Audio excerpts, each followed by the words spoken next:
I think he chose the ballerina because he was interested in movement.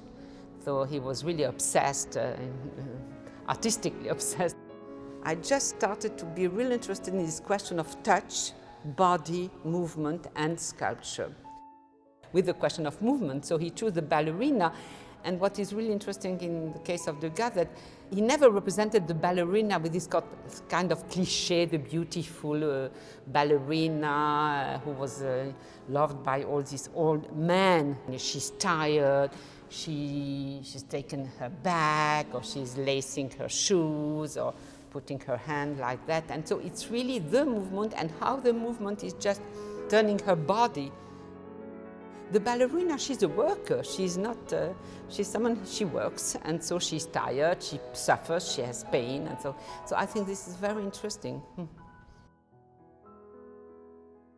When I was here 3 years ago, I was very moved to see the original, because it's a little myth, because you can see all over the world, when you have chance to visit the world, a lot of little dancers.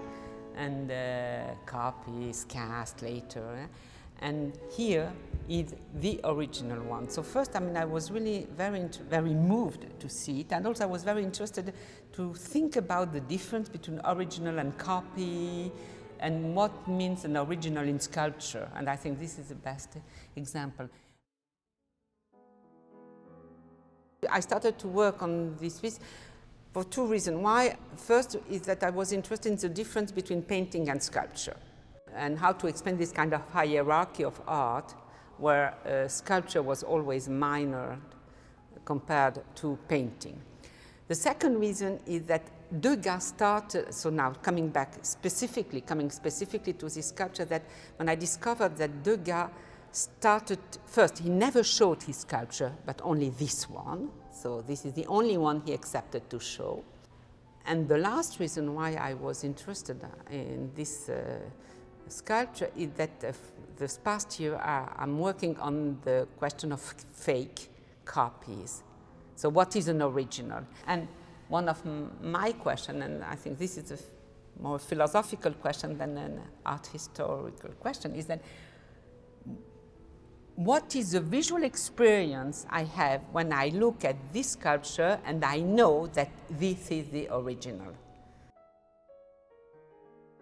And also here it's fantastic to see, all because in here is exhibited the original works and two other sculptures, so it's really important. And also because I think the experience you have in front of the sculpture is very different from the experience you have in front of an image of the sculpture. Because in front of the sculpture, the experience is a relationship between your body, so with the sense, with sensual emotion and everything, and the sculpture itself. It's not just a gaze, which is something called, in the gaze, there is when you are in front of the sculpture, there is all your body which is involved in the gaze. So I think it's really very, very important, and also only here you can see, when you are in front, you can see what is the difference between wax and cast. Something like that, because there's something in the material that you cannot see in an image.